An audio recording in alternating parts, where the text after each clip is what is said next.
results seat by seat. Lost 1 or 2 seats to independents. Can the coalition go a 4th term, or will Labor rise to power? Australia votes. Saturday from 6 on ABC or live stream on ABC iView. Hi, I'm Fran Kelly, here in the Liberal seat of Kooyong in Melbourne. Josh Frydenberg is under an intense challenge from the independent Monique.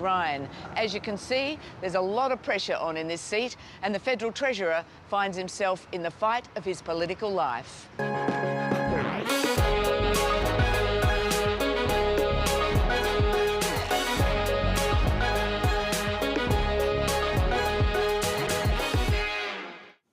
Welcome to Afternoon Briefing. Greg Jennett with you from Parliament House on Ngunnawal country here in the nation's capital. And I'm Fran Kelly here in Melbourne on Wurundjeri country. And yes, Greg, I was about bright and early this morning in Kooyong, where the pre-polling lines got very long and the political contest is very fierce. And if the polls are right, line ball. Yeah, they certainly do look to be tight, don't they, Fran? Good to see you out and about once more in that part of the world.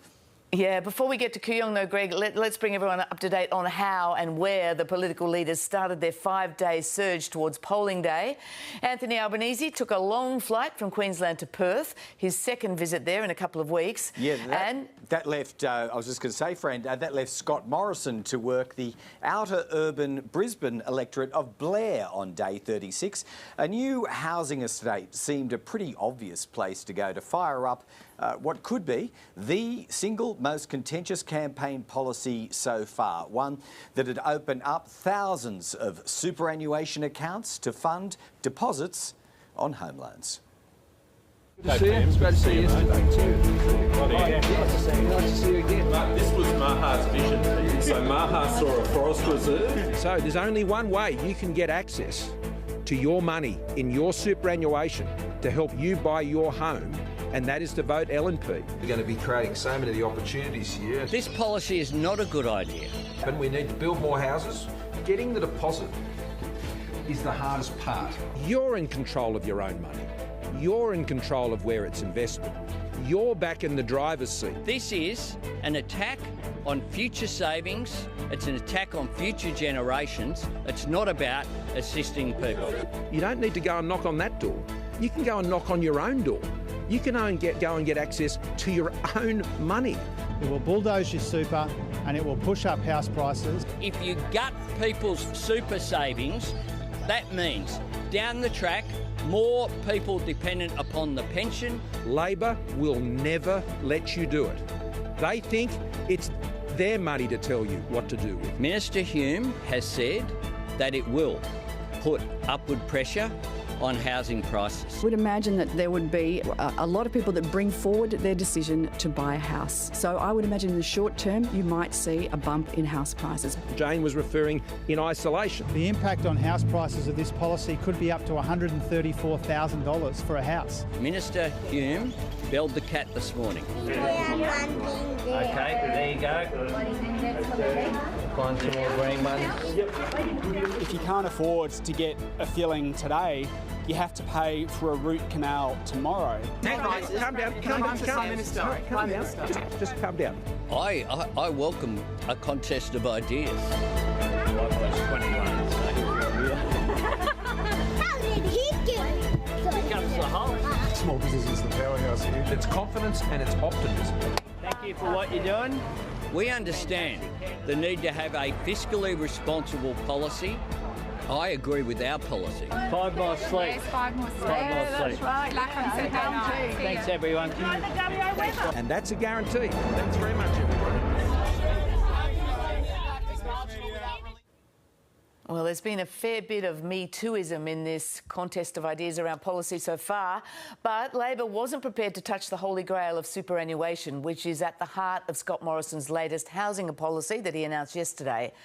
The proposal came under immediate and sustained assault from the opposition, which insists that compulsory super savings are sacrosanct, designed to protect people's well-being in retirement. It's a stark difference in approach. Is it a wedge, Greg? And is that why the coalition has come up with such a major announcement, really, so close to polling day? Well, in answering that, Fran, let's look at what we absolutely do know. So it is fair to say it had been kept tightly under wraps until yesterday's launch, and that for an idea that's been kicked around in political circles and policy-making circles for a decade or more, as you'd be well aware, Fran, its sudden emergence as an attention-grabbing coalition policy really has set off a firecracker of an economic debate right now. Don't forget also, Fran, this proposal had been examined by a Liberal-chaired House committee only just a couple of months ago now, and it found no favour in the recommendations from that committee in its final report.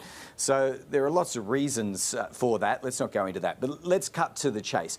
Underlying all of this, Fran, is a fundamental ideological difference about what superannuation savings are actually for, and Scott Morrison is playing to that very, very directly. No one can be left in any doubt whatsoever about that. What could possibly be wrong with letting Australians use their own savings to buy the most important asset they will ever own in their lives? Well, first Paul Keating weighed in, then Jason Clare, today Jim Chalmers. Labor's basically going all out to fight this policy right through to Saturday. We'll be speaking to Penny Wong in a moment. But Labor's fighting on the grounds that it's going to force up prices, it's going to rob people's retirement income, and it's going to put future governments on the hook for extra pension bills. So, you know, just as the government's determined, so too does Labor seem to believe it's on rock-solid political ground in rejecting this idea, Greg. It's not taking a backward step so far. Oh, not at all. I mean, these seem like immovable forces here, and for that reason, I think we've seen shades of this through national security and Solomon Islands debates earlier in the campaign. I think it's going to be around for all the days remaining in this campaign. It is a defining choice of this campaign, Fran, as well as a legacy issue for Labor, a hangover from the reformist Hawke-Keating era that's so often held up as the ideal model for future ALP governments to seek to return to, all in the name of policies around fairness and around equity, equality. So perhaps refreshingly, for any voters out there who feel this election hasn't, Fran, offered enough in the way of choice and differentiation, here is one policy that stands as a take it or leave it choice for voters. And Anthony Albanese, for his own part, he is exhorting voters to leave it, unmistakably so. If you take super away from people, then you'll have higher deficits and bills from the government in the future. What super is about is making sure that people can retire with a decent income. That is the purpose of the superannuation system. It was designed to give people a comfortable retirement. Well, Labor starts the final week of this campaign ahead in the polls, but as we've just been discussing, fending off this rearguard action from the coalition over housing policy. Shadow Foreign Affairs Minister Penny Wong joins us now from St Kilda in Melbourne. Penny Wong, thanks very much for joining us. Good to be with you, Fran. Penny Wong, the government's latest housing plan allows home buyers to use their super for a housing deposit. It's your money. That's the words that Scott Morrison is leaning on here. It's going to resonate with a lot of people, isn't it? It's their money. They should be able to do what they want with it. Well, you know what won't resonate with a lot of people? The fact that this is a bloke who has presided over a crisis in housing affordability over the last 9 years. Now he wants you all to believe, 6 days out from an election, he suddenly discovered housing affordability and discovered the way through. He knows it's not true. He wants you to gamble your superannuation, gamble the superannuation system on this policy, a policy which will push housing prices up. So it will make homes, which are already less affordable now, even less affordable. And you know who you can look to prove that? Jane Hume. Jane Hume today drove a bulldozer through the bulldozer's policy, drove a bulldozer through the bulldozer's policy announcement and conceded on your show, well, on television, I think you played it earlier, that this would lead to an increase in housing prices. It's all you need to know, Fran. Yeah, conceded on my old show, actually, on RM Breakfast. But, was yeah. it? But both Labor and the government everyone still thinks it's yours. But both Labor and the government have housing plans now that make it easier for people to access cash to buy a house. And we know where that leads. As Jane Hume says, it leads to a bump in housing prices. It's a very different set of policies. Let's remember what the... It's a different... It might be a different order of policy, but it's going to make... No. I'm sorry, I'm not going to accept that, Fran. It's a very different set of policies because we have a range of policies, including policies which are about increasing supply of housing and bringing new housing onto the market. So if you want to make sure you introduce levers to try and help people to buy, which we are doing, you also have to partner that with policies about increasing supply. That's not what Scott Morrison is about. And I do want to make this point. I've made this point a couple of times today. Who do we know always has less super statistically over time? It's women. So we've got a policy that is supposedly, being messaged as being about young people. We know most young people won't have enough super to use their super for Scott Morrison's plans, and we know also that women always, over time, will generally have less super than men. So, look, this is a policy that is about Scott Morrison desperately wanting people to believe that he cares about the high housing crisis. And it's also about setting up, if I may say, a divisive policy area. Now, I do want to take issue with something Greg Jennett said before. He said, this is the first time that there's been a choice. Well, there is a choice. There's a choice about a government that's done nothing on climate or a Labor government that will take real action on climate. It's a choice between a government that doesn't care about women's workforce participation and an Albanese Labor government who wants to make childcare more affordable to the vast majority of Australians. It's about a choice between a government that's ignored aged care and a Labor government that wants to do something about aged care, put dignity back into it. There are a lot of things up for choice at this election. So I say to Australians, do you want more of the same or do you want a better future? Well, there might be a lot of things up for choice, but if the Morrison government is as bad as you and Anthony Albanese will have everyone believe, why are the polls so close? Why aren't people persuaded? What's wrong with your story and what you're offering? Well, look, it is always tough to win government, That's why I'm in a number of seats across the country over the next few days, as are many of my frontbench colleagues. It's why so many of our great candidates are out on the hustings. It's why, when I went around Brisbane on the weekend, Labor people were standing in the rain for hours and hours to hand out leaflets because people know it is a hard fight to win government. What we have to go out there and do and say to Australians is this: do you want more of the same? Because that's what Scott Morrison presents, no matter what he says, more of the same, or do you want a better future? Yeah, but just, a number of young people have said to me in the last few days, there's not much difference between the two. There's actually not much difference. Well, so that's just not true. Well, I'm just telling you what they're saying. I'm not saying whether that's true or not. Sure. So they're hearing we'll match that because a good idea, we'll buy into a good idea. That's what they're hearing.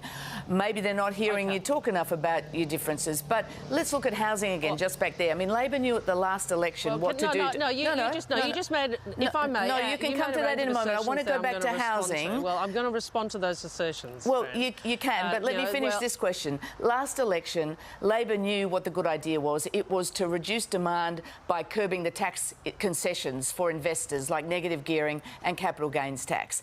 You've jettisoned those because basically they were too hard politically. Have you prioritised winning an election over the best policy for housing affordability? No. We have prioritised a set of policies which we believe address the crisis in housing. That's what we've done. But I want to go back to what you said. I have spent best part more than a decade fighting for action on climate against Barnaby Joyce and Matt Canavan and a whole range of Liberal and Coal and National MPs and senators who have done everything in their power to stop this country acting on climate, with all of the opportunities which have been lost as a result. So I'd say to your young friends to whom you describe, if you want real action on climate, you have to change the government. You have to change the government. Let's go to an issue within your portfolio, the revelation in the Nine Papers over the weekend that the US had insisted on bipartisanship around the nuclear subs deal as a prerequisite for the AUKUS deal being signed. Given that the US was seeking that guarantee, given Labor gave bipartisan support almost immediately to the idea, is it a non-issue now the US got what they wanted? Do you think it's a non-issue that an Australian Prime Minister ignores the request of the US administration, our principal ally, ignores a request to brief the opposition and to bring the opposition into the tent, really only because he thought there was political advantage in doing so? I think it's unprecedented. Well, the Prime Minister... I think there are times, there are times when an Australian Prime Minister will not do what an US administration says because she or he doesn't believe it's in Australia's interest. But this was because he wanted to hold it back.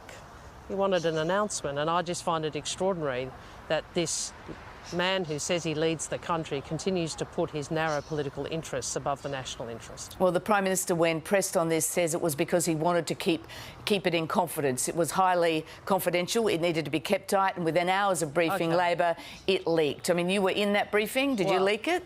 Yeah. Are you kidding? There was 4 people in that briefing. Did any of you leak it, is what I'm asking. Absolutely not. And I'll say to you this, we can go through the extent to which somebody briefed it out, and I can tell you what, I got texts on the plane on the way home from journalists that absolutely are not journalists I would be engaging with, certainly on national security. No, we respect the confidentiality of the briefings we get, and I've held this portfolio for many years. We respect the confidentiality of briefings we get. Next, Scott Morrison is going to start blaming Labor for leaking his text messages to President Macron. That's what's going to happen. Let's everybody understand what is happening. Mr. Morrison is embarrassed because it has been clear that the US administration asked him to bring the opposition into the tent. He's embarrassed, and so he now is trying to start another fight.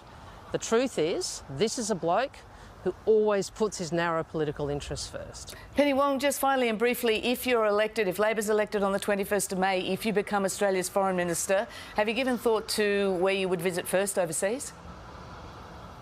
Well, the first visit will be to Japan for the Quad Leaders meeting, which a number of foreign ministers are also attending. So generally, my hope would have been, and Anthony has said, if we were elected, his first visit, and certainly mine first visit would be to Indonesia. But obviously the first visit for him overseas would be the Quad Leaders meeting in Japan. Penny Wong, thank you very much for joining us on Afternoon Briefing. Good to be with you, Fran. Well, one of the hottest contests in this election is playing out in the Melbourne Liberal seat of Kooyong, where the Treasurer Josh Frydenberg is being challenged by the independent Monique Ryan. I spent the morning in Kooyong, where both contenders were out early at the pre-poll voting centre in Hawthorn. Nice to see you. Here you are. Yeah. Thank you. You got our one? Yeah, I got This one?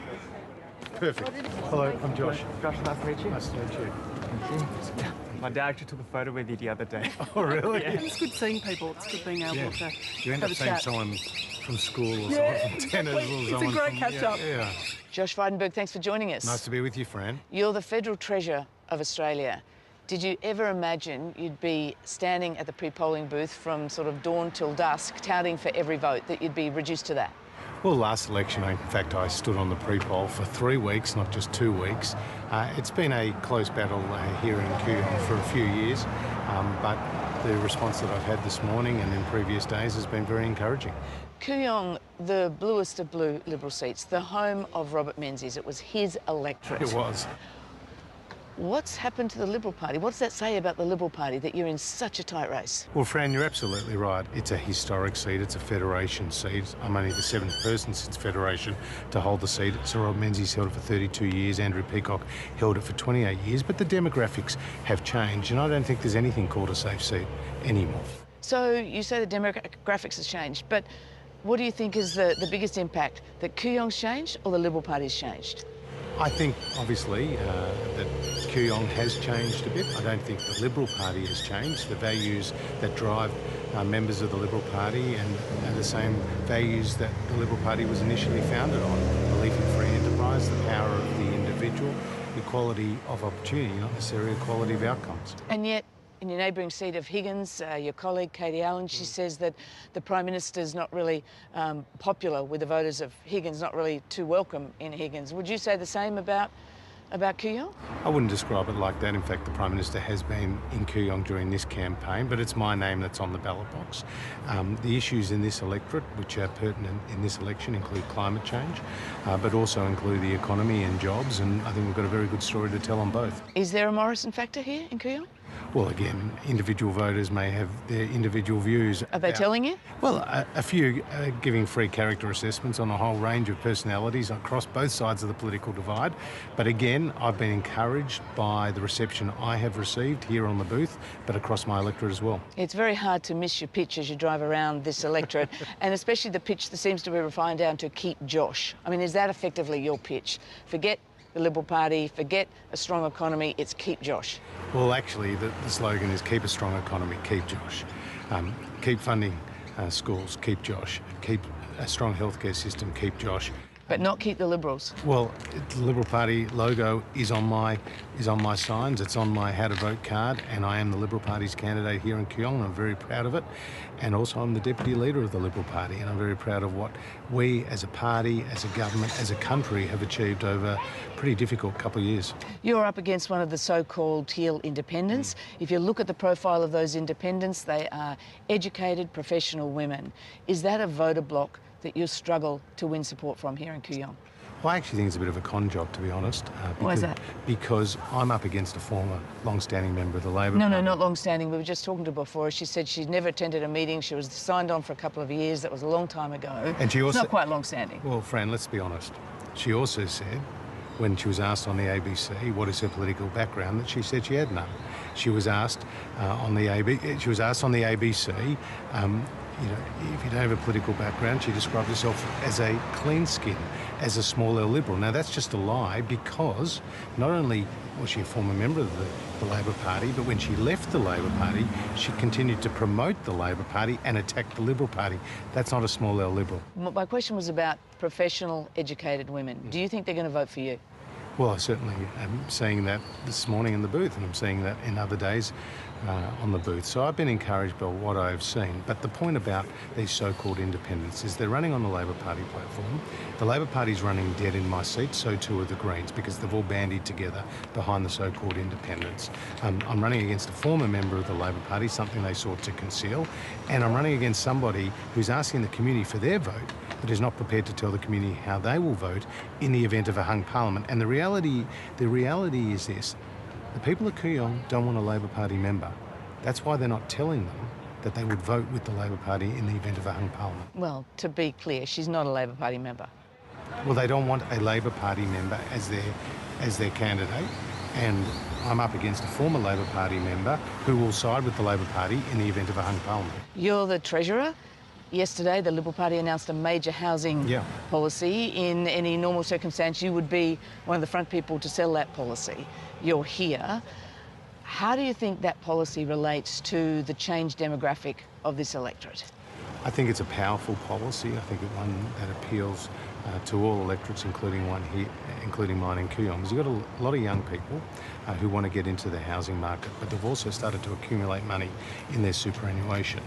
And what the Retirement Income Review told us is that if you own your own home, you're less likely to face poverty or financial stress in retirement. So this is not about choosing between superannuation and owning your own home. It's a policy that supports both. What a lot of reviews of superannuation have also told us is that policies like this tend to heat up the housing market, push prices up. It's not that many years ago when the former Finance Minister, Matthias Cormann, made the very same comment about accessing super for a housing deposit. What's changed? Are you not worried about that? Well, it's a $10 trillion housing market, and there's about 100,000 first home buyers that come into the market each year. If all of them access the full $50,000 through their super, that would equate to less than 1% of the housing stock if they were to buy a median home for a first home buyer. So this is the point. You've got to keep it in perspective. If you own your own home, you're much more likely to be secure in retirement. It's an important asset. It's often the number one asset that people own. This is an innovative policy. It's one that's been discussed for some time, but it also builds on our other initiatives to get people into their own home, whether it's been the home builder program, the First Home Super Saver scheme, as well as the home guarantee scheme. So just to be clear, are you saying this policy will not have the impact of putting up prices? Well, again, in the context of a $10 trillion housing market, the impact of this would be minor on housing prices. What this will do, though, is get more people into their first home, which will help create a more secure retirement for those families. Josh Frydenberg, will you win on Saturday? I'm confident. Thank you. I would like Labor to win the election, but in this electorate I do think Josh Frydenberg deserves a chance to lead the party. I think he is maturing and will mature and be able to do a leadership role well. So I think it's really important to have an effective opposition. What influenced the way you voted today? Oh, I think Australia's future is what's pretty important, and so I think the party I chose will do what's right for the country. Can I ask you which party you chose? The Liberal Party. For the first time in Kooyong, like Pete's been living there all his life, we feel our vote actually matters. And so we've also voted for the independent. Okay, thanks. Yeah, Monique, yeah. Thank you. It's very exciting. Like, I mean, never before in all the, Pete's 70-something, in all those years, it's never mattered what you voted for. And suddenly it does. I don't believe the independent, the Green independents they're just there. They haven't given policies, they've given no costings or anything like that. And the bottom line is it's our money that pays for it. Monique Ryan, thanks for taking time out of the pre-polling to speak with us. Why would you be a better member for Kooyong than Josh Frydenberg? Well, Fran, I think I represent what the people of Kooyong want at this point, more than our current member does. I'm someone who's deeply committed to action on climate change, on integrity and transparency in government, and gender equity, which are things that our current member is just not engaging with to the extent that we'd like him to at this point. Josh Frydenberg, though, is the Federal Treasurer. He's a leading moderate within the Liberal Party room. If he isn't elected on Saturday, the Liberal Party room becomes more conservative, not less conservative. Are you picking on the wrong guy? I'm not sure that that's the case, Fran. Mr Frydenberg is someone who sits with the centre-right in the Liberal Party. He's voted with Mr Morrison and Barnaby Joyce on virtually every issue that's mattered to the people of Kooyong in the last 9 years. I don't agree that he's a moderate. I don't think that, he may try to make himself out to be so, but this is someone who didn't cross the floor on marriage equality. This is someone who has never crossed the floor in his 12 years in Parliament. This is someone who's voted in favour of keeping people in offshore detention, and who most recently has voted in favour of the Religious Discrimination Act. Those are not actions of a moderate, and they're not actions that the people of Kooyong would like our member to be taking on our behalf. When you say he didn't cross the floor on marriage equality, he voted for marriage equality. He didn't cross the floor on it. I mean, that was a plebiscite. He's never crossed the floor in 12 years in Parliament. Where's your support coming from, do you believe? I have had the most incredible outpouring of support from the community, and one of the most amazing things about this journey has been seeing people come towards us. There's 2,000 people in my campaign. It's young people who care about climate, but they also care about housing affordability and the cost of their tertiary studies. It's retirees who tell me that they're concerned about climate, but they're also concerned about refugees. It's people of my age who are concerned about the lack of integrity and transparency in government and the waste of spending that the government has shown and the lack of accountability for that. It's extraordinary how people have come to us in a way that we didn't anticipate, and the strength of the movement within the community in favour of the independent. Do you think the heart of your support is women? I say that because the profile of the Teal independents is largely educated professional women. Do you think that's a voter bloc that could possibly get you over the line? Oh, look, I don't think it's just that. Yes, there's that, but it's older people, it's retirees, it's younger people who are really concerned about their future and don't feel represented by the current government. How many of them tell you, I've voted Liberal all my life, but I'm changing? And why are they changing? Are they changing simply because they don't like Scott Morrison? Are you hearing that? There's a bit of that. Yeah, there's certainly a bit of that, and that's in Kooyong, that's a really important voter bloc. But it's not just that. It's also young people. This is an electorate where, for the very first time, there's going to be more millennials than boomers voting. There's 5,000 young people voting in Kooyong for the first time. So the electorate's changed? It has changed. Rather than the Liberal demographics Party have changed? changed? No, I think the Liberal Party's changed too. I think it's all of those things. It's also a post-COVID thing where people are really frustrated and angry with how the government has comported itself in the last couple of years, and the ongoing failure of the Commonwealth Government to engage with the state government in a way that would like them to. People feel that they've been let down by the federal government in the last couple of years. This campaign's got pretty willing at times. It's been quite the electoral tussle here. Billboards have been defaced. There's been accusations flying to and fro. Has your team played fair? We've always played fair. Every member of my team, every one of the 2,000 volunteers on my team has signed a code of conduct agreement. There have been lots of billboards defaced on both sides, and that's really unfortunate. But I don't think it's his people. I don't think it's my people. I think it's just kids being kids. I don't feel that that's been a personal thing. There have been some personal issues between Mr. Frydenberg and myself, but I've tried to behave with as much dignity as I could. One of those issues is the Treasurer says you're not truly independent. You're a fake independent, and he says proof of that is you're a member of the Labor Party back in 2010. Yes. Is that where your allegiances lie? Would the voters be fair to make that assessment? I think that's been an error by Mr. Frydenberg, actually. The fact that I was, in the long distant past, a member of the Labor Party for a brief period and was But you never said you're a involved political in that. clean skin. Well, I still consider myself a political clean skin. I've never been to the meeting of a political party. I joined the Labor Party for a very brief period, for 3 years, never went to a meeting. I actually think the people of Kooyong really don't care about that stuff, and the fact that Mr. Frydenberg has been banging on and on and on and calling me a fake independent, people aren't interested in that. They actually would like us to talk about the issues and what matters to us. You were the Director of Neurology at the Royal Children's. Yes. You left that to stand as an independent in Kooyong. If you lose this election, will it have been worth it? Oh, it's been an incredible journey. I've never done anything as interesting and exhilarating. This community will never be the same again, regardless of whether or not I'm successful on Saturday. We've started something that's not going to end on Saturday. It's been worth every moment of it. Just on that, the Teal independents have had a lot of momentum generally. If they don't cut through, if they don't win a number of seats, do you think that will put paid to an independent push again against the major parties? No. I don't. No. I think that this, as I said, something started that's not going to end on Saturday, regardless of how many of the Teal independents have started.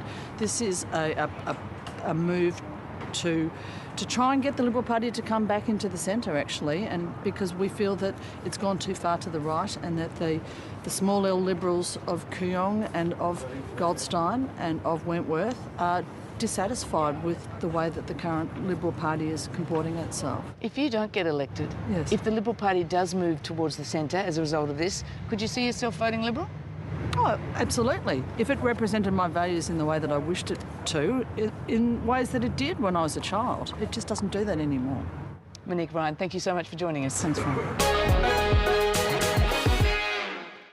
All right, time now for our political panel, and for reasons we've already discussed today, it's hard to go past the Coalition's super home buyer scheme as a dominant point for discussion today. Liberal Senator Andrew Bragg has known views on superannuation. He joins us now from Sydney, and Labor MP Josh Burns takes a keen interest in the topic of housing affordability, which is pretty understandable if you're a politician on either side, considering the price of real estate in Australia. Senator Bragg, can I start with you first of all, very briefly on a process question before we get to the nub of what we're debating here. This does seem to have come out of the blue for the campaign launch for the Liberal Party in Brisbane yesterday, and I'm not sure we've got a clear answer. Was there or was there not process, modelling and long-term preparation before the Prime Minister announced it? Well, good afternoon, Greg. I'm not a member of the Cabinet and I'm not a member of the Executive Government, so I haven't been involved in the development of this precise policy, but it has been something that has been discussed inside the Coalition party room for many years. As you have identified in your opening, I have been an advocate of using super for housing, and there are many models that have been bandied around. But there are frankly many different ways that you could deploy super to ensure people can get access to a first home. this is one good model, but there are many other ways that it could be done. Well, why settle on this one then? And how confident can we be with its bolted-on assurance that capital gains would see the super all returned back to your savings pot upon sale of a property?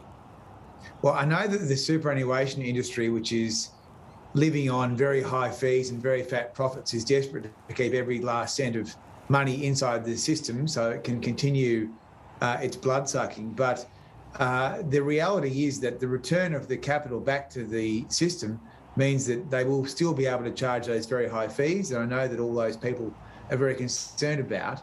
I mean, frankly, there are many different ways you could do this.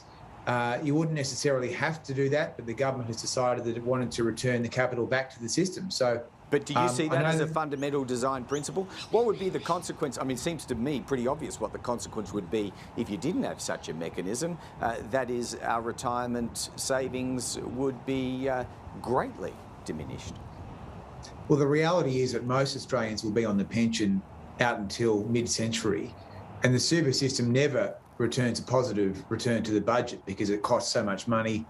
And so, I mean, my view is whatever you can do to strengthen home ownership is a really important objective, because for most Australians, they will be relying on being a homeowner as part of their retirement strategy. I mean, if you are a retired renter on the pension, all the data shows that it's much harder. It's a much harder retirement. So if we can drive home ownership with super, that's a great thing. All right, let's bring in Josh Burns. The Retirement Incomes Review, Josh Burns, did suggest that you have to tackle home ownership as a priority before retirement. With that in mind, why not put super, access to super, ahead of the game here so that it's not locked up and you can try to get a property before retirement? Well, good afternoon, Greg. And if this was a good idea, Scott Morrison would have done it in the first decade he had in office, but he didn't. He's doing it in the last week of an election campaign. He is desperate, and this Prime Minister's thrown a Hail Mary. Last week he was talking about how he's a bulldozer. Well, all this Prime Minister's policy is going to run a bulldozer through people's retirement savings. It's not going to make housing more affordable in this country. It's never been harder to buy and get into the housing market than it is right now in Australia. And this policy, announced in the final hour of the election campaign by Scott Morrison, is only going to make it harder. I know the core of your argument and Labor's argument, Josh, is that any and all forms of liquidity or extra money that's tipped into the market right now will increase prices. If you agree with that, how would Labor's Help to Buy scheme not also add to that upward price pressure? Well, Greg, it's balanced out with a $10 billion housing fund that's going to increase supply in this country. We're going to build thousands of affordable homes. We're going to build thousands of social housing dwellings, and we're going to build thousands of homes that are for people fleeing domestic and family violence because too many women are turned away from shelters each and every night in Australia. We are going to dramatically increase supply of housing in this country, and absolutely we want low and middle income earners to be able to get into the housing market. It's a very contained, specific policy that is designed to help people who are earning modest wages to be able to get into the housing market. What Scott Morrison's trying to propose is an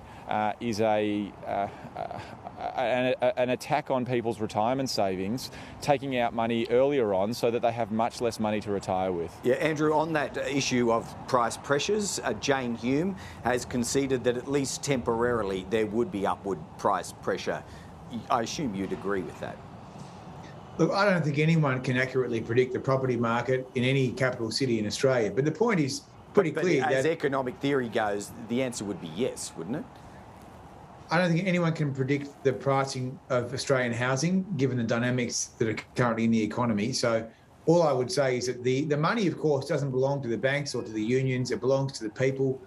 The Labor Party, of course, which has a huge conflict at its centre, with Wayne Swan being its national president and the chair of CBUS, one of the big blood-sucking super funds, of course, have been funded heavily by the super funds. So the Labor Party really have no leg to stand on here. They can't look at these policies without their howling conflicts of interest, which really is depressing when you think this is one of the best chances that some people will have to get access to a first home. Josh, I see you, Josh Burns, shaking your head on that. I'll give you a right of reply, and then we'll try and come back to some of the outstanding issues in the substance of this debate. But on the governance issues?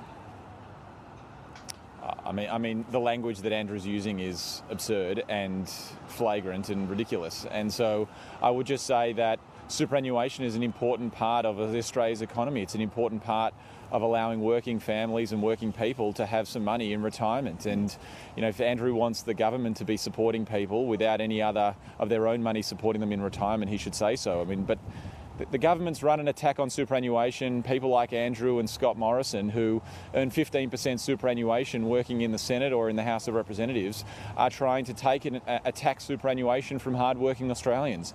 The Labor Party doesn't agree with them. We think the working people should have something to show for their time working for the Australian economy, and we're not going to play the ridiculous attacks of the Liberal Party on superannuation. We believe in it, we're proud of it, and we want to make sure more Australians retire with more after their years of work in this country. Okay, let's steer it back then, Andrew Bragg, to the who. Who does this help? Because as you crunch the numbers, 40% of your savings, or up to $50,000, the mathematics are pretty obvious. You'd have to have a balance of $125,000 to get $50,000 out. We are talking here about either higher income earners or much older buyers, aren't we? Well, that depends in which city you're talking about, because a deposit in Sydney is a different proposition to a deposit in Launceston. But assuming they wanted the 50,000, the full 50,000. Yeah, but look, it's a starting point. I mean, the Labor Party have been so successful in trying to quarantine superannuation just for the funds, the unions and the banks. And what we're saying is it doesn't need to be wrapped up in that wrapper. And I think this is a very important starting point. I mean, Labor have opposed every suggestion we have made about opening up super for home ownership, even though, of course, it was their policy temporarily in 1993. So I think it's a very reasonable starting point. Do you agree, just finally, Josh Burns, with our sort of analysis on the program, that this stands as one of the starkest choices within a strict policy match-up sense? You know, I know you can extend the argument to climate change and other areas, but you're happy to fight on this, Josh Burns? Yeah.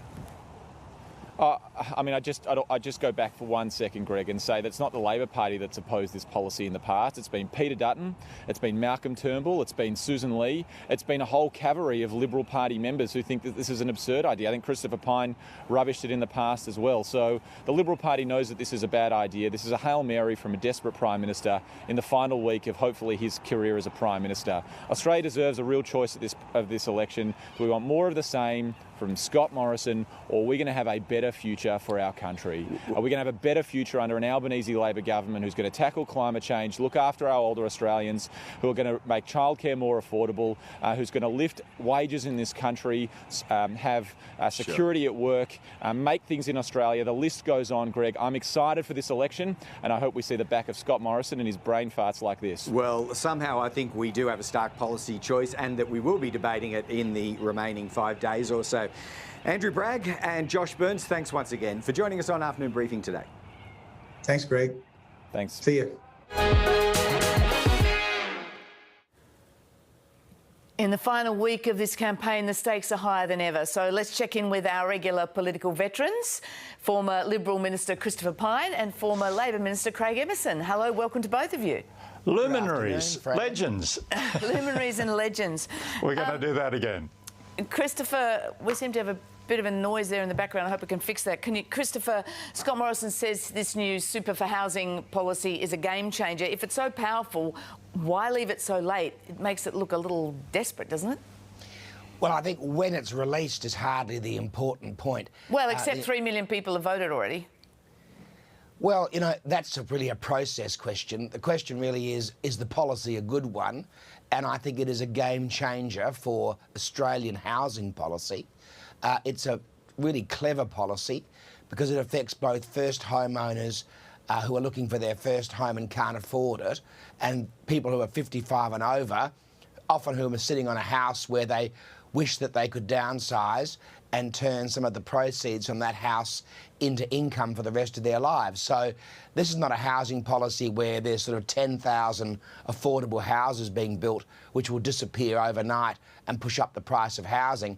This is a policy which will ensure that hundreds of thousands of Australians get access to housing, increasing supply, but also access to increased income as they downsize if they're 55 or over. So I think it's very clever. But this will push up prices in the short term. And Jane Hume conceded that on our breakfast today.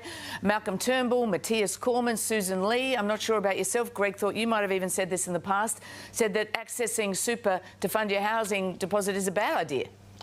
No, Jane Hume was talking about one aspect of the policy, which was the... Well, she was saying that this, allowing people to access this super to buy the houses, would cause a bump in the house prices. That's what she said.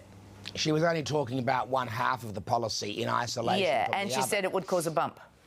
She was talking about one half of the policy, which was the first homeowners part, without discussing the aspect of increasing supply, which is the downsizing part for 55s and over. You can't talk about the policy except if you talk about both halves, because one cancels out the other. So as much as, you know, Labor and their supporters today will be trying to talk up the Jane Hume remarks, she was talking about one part of it in isolation, not the whole policy. I think that's a very important consideration. The fact that Labor has reacted and their supporters in the media have reacted so viscerally to the policy since yesterday tells me it's a really good one, because they're worried that Morrison might win. Craig, is it a really good one? And are you worried that this will be the game changer and puts Labor on the back foot and maybe out the back door? It's a shocker. It violates the basic laws of demand. If you increase the demand for strawberries or bananas or so on and keep the supply the same, what's going to happen? The price is going to go up. It's as simple as that. The only disagreement I have with Jane Hume's analysis, which is otherwise correct, is it wouldn't be temporary, because this is an ongoing scheme. So it would keep prices elevated. And so who benefits from that? Well, that would be the people who sell the houses, but the people who become eligible for this are competing against each other. And what that does is run down their superannuation savings. I just heard Andrew Bragg describe superannuation funds as blood-sucking super funds.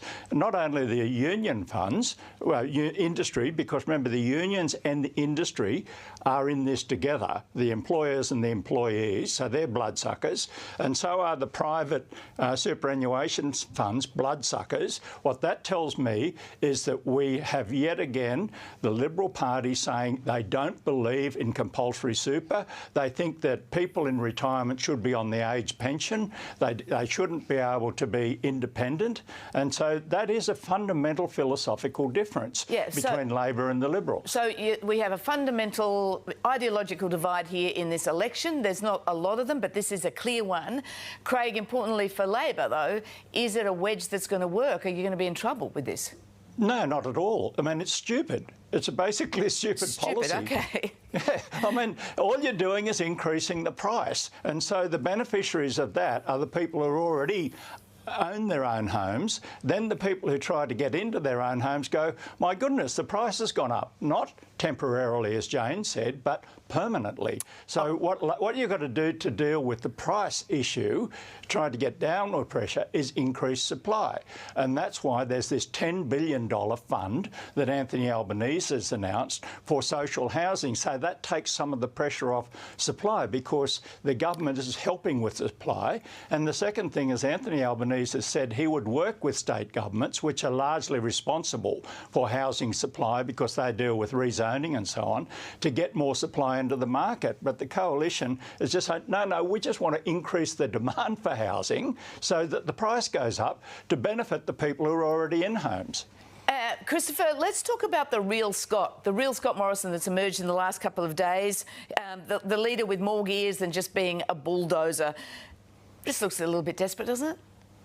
Well, just very quickly on Craig's point, you know... I think we've talked enough about housing and super. Well, he's conveniently ignored the fact that we're increasing supply by allowing more land to be opened up and, of course, allowing the 55-year-olds and over to downsize, therefore creating a great deal more supply in the market. But look, you know, in the last week of the last 5 days of the campaign, I'm not surprised that, you know, the facts have been thrown out the window for rhetoric, but that's all right. All right, well, let's go to the facts. Is there... No, hang on, I'm going to take control of this back. I want to ask Christopher, because we're going to run out of time. I need to write a reply. It was a major moment in this campaign. Christopher Pyne, is there a real Scott Morrison that we haven't met yet after all these years? Look, I think Scott made a very important admission at the end of last week, which was that in the last 2 years he felt that he had to be very, very firm, strong to get us through COVID. We've got through COVID in one of the best-shaped countries in the world, if not the best, in fact. And I think he's admitting that he hasn't always got it right. I think the Australians like that. I mean, Peter Beattie was a past master at saying that he'd made a mess of things, and that's why he needed to be re-elected, so he could prove that he'd changed in the health area, particularly in Queensland. I think it's very good when leaders can stand up and say, I could do better, I could change. I mean, the alternative, a leader always saying I'm right all the time. You know, we've had that in Paul Keating. We don't want that again. 6 days before an election? We want a leader who can say that they're different. 6 days before an election? Well, any time's a good time to admit that you could improve. Craig, if this election is as tight as some of the polls are suggesting, can Scott Morrison neutralise himself as a negative, and is Labor worried about this, do you think? No, not worried, but I was going to be charitable to Christopher and not show the video of him opposing this policy, the very policy he now supports, he opposed. Now, going on to answer directly... Just hang on, I better interrupt there. Is that true, Christopher? I can't remember saying anything about superannuation and housing policy in my life. Okay. But it wouldn't have been about... I'll leave it with afternoon briefing. I wasn't going to do it. I thought I'd be charitable to you. Well, you're not. But I'll make sure that it's available. You're not being charitable. But let's go back to the real Scott Morrison. But it wouldn't have been about this policy, because this policy has two parts, which is using super for housing and using downsizing. So you still oppose the policy that you opposed in 2018. So why don't you admit that? Okay. Well, Craig, because we're talking about a two-sided coin. This policy is a two-sided coin, and you've conveniently forgotten one side of it. I haven't. You should oppose the bad side, and you're now saying it's a good idea. Craig Emerson, let me bring you back to the question. Yep. Is the real Scott Morrison that's emerged in the last 6 days, the guy who said he's got more gears than a bulldozer, is that change of heart and change of image going to make things tougher for Labor, do you think? No, I don't think so, because, you know, again, I don't want to pick an argument with Christopher, but a week ago everything was going so well. If it was going so well, why this pivot? Well, this sort of Hail Mary pass and see where the ball might land. Obviously, the pollsters have said you have to change the conversation. So why don't you roll this out and then the policy, but then say, oh, look, I got some stuff wrong. You know, trust me next time. I accept that you don't trust me on the basis of what I've done already. And obviously, it's an attempt to change the conversation to see if they can do some sort of reset. And frankly, the people I talk to and other people more professionally I speak to, particularly women, just don't want to hear from Scott Morrison anymore. You know, his position on women has just been abominable over the entire period of his prime ministership. You know, Brittany Higgins, the whole catastrophe. And so what I'm hearing from women is saying, I don't want to even hear your voice anymore. All right. Well, Scott Morrison is remaking himself in the final week of this campaign. News pollers showed that Anthony Albanese's approval rating has gone backwards during this campaign. Craig Emerson, is the reality of this election that the biggest liability for the two major parties are their leaders? No, well, political parties always have leaders, and leaders are always criticised, whether they're Bob Hawke, Paul Keating, John Howard. So I'd rather just say, look, let's have a look at the policy choices here on childcare. You know, the coalition is saying childcare is a welfare measure. It should not be a welfare measure. Sending your kids to school is not welfare. Childcare support should not be welfare. That's a big philosophical difference. On aged care, you've got a policy which says we're going to put a nurse in every aged care facility. The coalition opposes it. We're going to give decent food to people in aged care premises. I'm not sure this was the question, actually. No. Well, I'm saying that there are really big policy differences, and on climate change, Labor, minus 43%. Labor minus 43%, the Coalition minus 28%. These are the really stark choices that, and I know for a fact that this is coming through where people are saying, you know what, Labor's policies are better. All right. Well, Christopher, what I actually asked about was not Anthony Albanese, it was about both leaders. I've been out and about in Kooyong this morning, and some of the feedback there is that Scott Morrison is a drag on Josh Frydenberg's vote. Do you accept that? Look, I've never known there being so many undecided voters in a campaign. It really, of all the campaigns that I have observed, both either as a candidate or since then and before then, I've never known there to be so many people who are making up their minds at the last moment. And also I've never known there to be so many people who are voting before polling day. I think there'll be up to 50% of people who vote before election day. So we're now in a period where we have a two-week voting process in Australia. This is a big change which the media and the polity probably haven't caught up with. But for 1 in 2 voters to be voting on election day really changes the dynamic.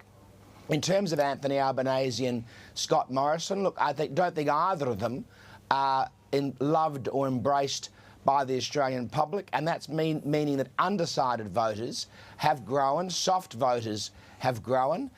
There's a lot of publicity for the so-called independents, most of whom, of course, are frauds, not independent, political frauds. Christopher. Otherwise they'd let people know that they'd support a Labor government if they were elected. But they won't do that because they don't want people not to vote for them who are otherwise Liberal voters. So it's been very confusing, and I'd be very surprised if we have a clear result on Saturday night. OK, look, I was going to ask you all another question before we left, but the question was, how do you think things are going to change in this last week? But I think by the tone of this discussion up until now, you two have been pretty well behaved with each other. We still are. I agreed with Christopher about undecideds, but 30% of voters are not undecided because they've already voted. All right, OK. What I'm sensing from you is that the heat is on, really, and this might be the tone of this last few days might get pretty willing. With a bit of luck, we might get both of you back for our final show before the election. On election eve, we're having a 2-hour program here on Afternoon Briefing, so hopefully you two can join us. Christopher Pyne, Craig Emerson, thank you so much for joining us. I can't hardly wait. Thanks, Christopher. Thank you. Well, they've never disappointed, have they really, Fran, throughout this campaign? Christopher Pyne and Craig Emerson. Let's hope they do come back on Friday. But let's take the discussion back to where you started with both of them. Shocker, says Craig Emerson. Game changer, says Christopher Pyne. What we can't deny is this has enlivened a philosophical and ideological debate, Fran. I know Penny Wong quibbles with that sort of analysis, but other debates like climate change have been about degrees. This is about the fundamentals of which way you should go on things like super and housing. Yeah, look, I think there is a fundamental shift between the two parties really on climate change, but I think it's slightly more than degrees. But on this policy, it is an ideological divide around super, and this is what Labor's criticism of some of the coalition has been for a long time, that at its heart, the Liberal Party would never accept super, compulsory super, because the Labor narrative goes, they don't support the working people having a decent quality of life in the later life. Now, that's the Labor position. That's not my position, but that's their critique. This is the biggest attempt we've seen so far by the coalition to really change the way superannuation savings are viewed, are treated. You know, Greg Combay, who's head of industries, one of the industry super, said this morning, well, if you're going to do it if you're going to allow people to access it for housing, why not for their HECS debt? Why not for their small business? And of course, the government did open up during the pandemic. So, you know, it is a major shift. And if the Morrison government is re-elected and this happens, it will be a major change to the retirement incomes policy. Yeah, no, it is certainly a difference. And they're calling it a Hail Mary pass. I just wonder whether the Prime Minister, who said, I believe in miracles, may not completely dispute that line of analysis. But that's about it from us, isn't it, today, Fran, on Afternoon Briefing. We'll be back again pretty soon, tomorrow. Yeah, thanks, Greg. See you tomorrow.